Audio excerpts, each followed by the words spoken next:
Dengan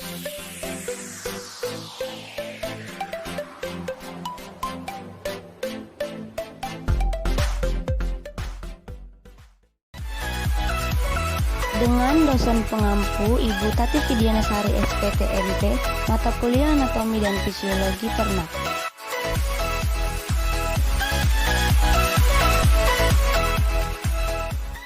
Salam sejahtera bagi kita semua. Perkenalkan, nama saya April Mesrianti dengan NIM 210306003 dari Prodi Peternakan Fakultas Pertanian Universitas Sumatera Utara.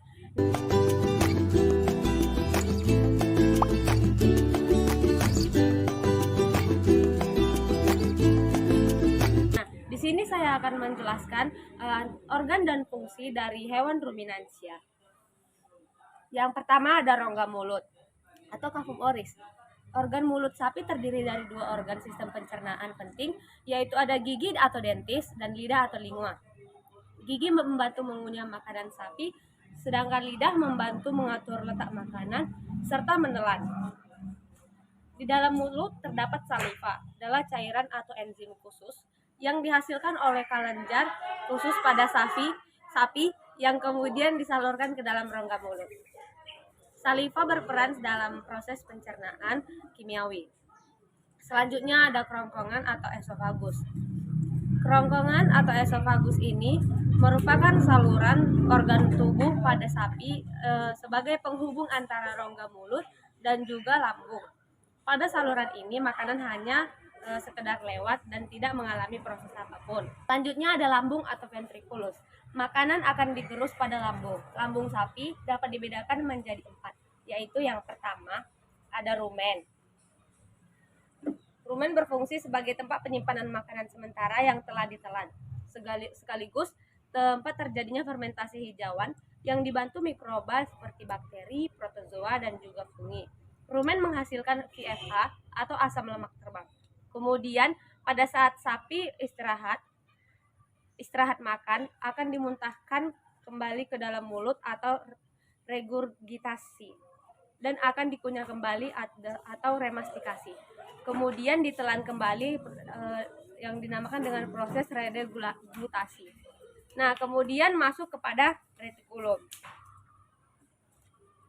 Retikulum berfungsi sebagai tempat penambahan enzim-enzim sehingga makanan berubah menjadi gumpalan-gumpalan kasar atau bolus. Di retikulum ini juga berfungsi untuk menyerap VFH dan berfungsi untuk menyortir partikel makanan berdasarkan ukurannya. Selanjutnya ada omasum. Omasum berfungsi untuk menghaluskan makanan secara kimiawi dengan menggunakan enzim. Selanjutnya ada abomasum, berfungsi sebagai tempat terjadinya fermentasi selulosa dengan bantuan bakteri. Abomasum terdiri dari 3 bagian, yaitu kardia, sekresi munkus.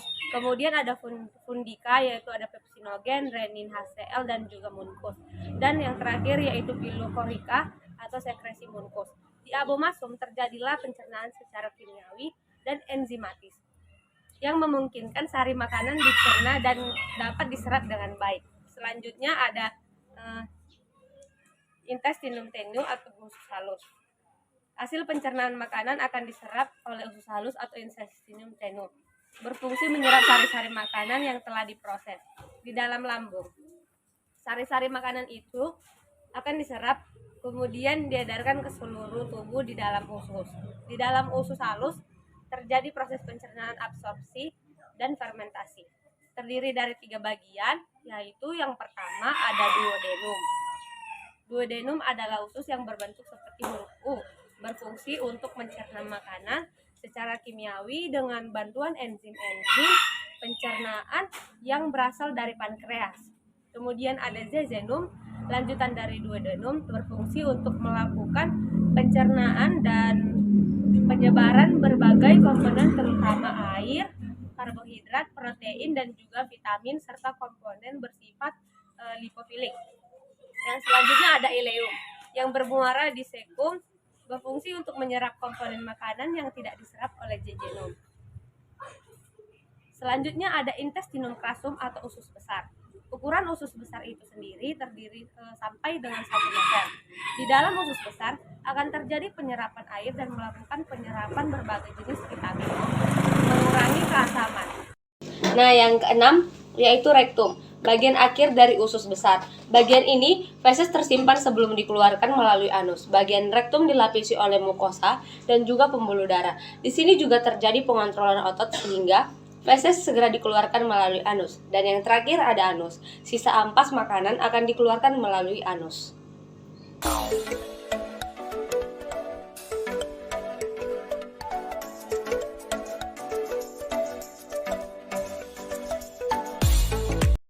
Mikroba yang terdapat dalam rumen dibagi menjadi 4 jenis.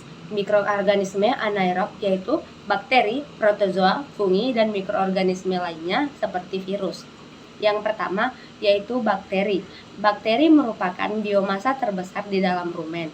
Beberapa jenis bakteri dari spesies Micrococcus, Staphylococcus, Streptococcus, dan juga Corynebacterium. Kemudian ada Lactobacillus, kemudian ada Fusobacterium dan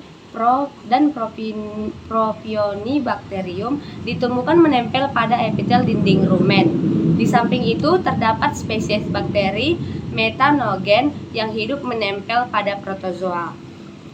Sedangkan berdasarkan jenis bahan yang digunakan dan hasil fermentasinya, bakteri dikelompokkan menjadi 8 jenis, yaitu bakteri selulotik, kemudian ada bakteri proteolitik, kemudian ada bakteri metanogenik, kemudian ada bakteri amilolitik, bakteri yang memfermentasikan gula, yaitu ada bakteri lipolitik, bakteri pemanfaat asam, dan bakteri hemoselulotik.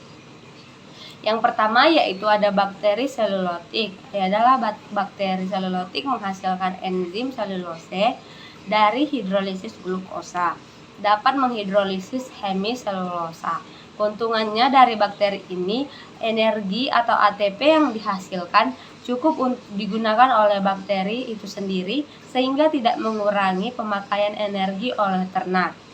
Beberapa contoh-contoh bakteri selulotik adalah yang pertama yaitu ada Bacteroides succinogenes, kemudian ada Clostridium acetobutylicum, kemudian ada Ruminicoccus flavescens, kemudian ada Ruminicoccus albus, kemudian ada Silobacterium cellulosolvens. Yang kedua yaitu bakteri hemiselulotik, yang adalah hemiselulosa, merupakan struktur polisakarida yang penting di dalam dinding sel tanaman. Meskipun demikian, ada beberapa mikroorganisme yang dapat menghidrolisa selulosa. Antaranya yaitu ada Clostridium celluloforans dan Bacteroides ruminicola. Yang ketiga, ada bakteri proteolitik, merupakan jenis bakteri yang paling banyak terdapat pada saluran pencernaan makanan mamalia, termasuk karnivora. Beberapa contoh bakteri proteolitik antara lain yaitu ada Bacteroides amylopilus, kemudian ada Clostridium sporogenesis, kemudian ada Bacillus lyseniformis. Kemudian yang keempat yaitu ada bakteri metanogenik. Sekitar 25% dari gas yang diproduksi di dalam rumen adalah gas metan. Bakteri pembentuk gas metan lambat pertumbuhannya. Contoh bakteri ini antara lain yaitu ada Methanobacterium ruminantium, kemudian ada Methanobacterium formicium. Yang kelima, ada bakteri lipolitik. Beberapa spesies bakteri menggunakan gliserol dan sedikit gula. Sementara itu, beberapa spesies lainnya dapat menghidrolisa asam lemak, tak jenuh, dan sebagian lagi dapat menetralisir asam lemak rantai panjang menjadi keton. Contoh bakteri lipolitik antara lain yang pertama yaitu ada Anaerobio lipolitica, dan Selemonas ruminantium parasitica. Yang keenam ada bakteri pemakai asam atau acid utilizer bacteria, yaitu beberapa jenis bakteri dalam rumen dapat menggunakan asam laktat meskipun jenis bakteri ini umumnya tidak terdapat dalam jumlah yang berarti. Beberapa spesies bakteri pemakai asam laktat yang dapat dijumpai dalam jumlah yang banyak setelah ternak mendapatkan tambahan jumlah makanan butiran maupun pati dengan tiba-tiba adalah yaitu ada Peptostreptococcus bacterium, kemudian ada Propionibacterium, kemudian ada Selemonas lactitica. Kemudian yang ketujuh yaitu bakteri pemakai gula atau sugar utilizer bacteria. Hampir semua bakteri pemakai polisakarida ini dapat memfermentasikan disakarida dan monosakarida, yang mana sebenarnya gula akan lebih efisien apabila dapat dicerna dan diserap langsung di usus halus. Yang kedelapan yaitu bakteri ureolitik. Beberapa jenis bakteri ureolitik menempel pada epitelium dan menghidrolisis urea yang masuk ke dalam rumen melalui difusi dari pembuluh darah yang terdapat pada dinding rumen. Salah satu contoh bakteri ureolitik ini misalnya adalah yang pertama yaitu ada Streptococcus sp.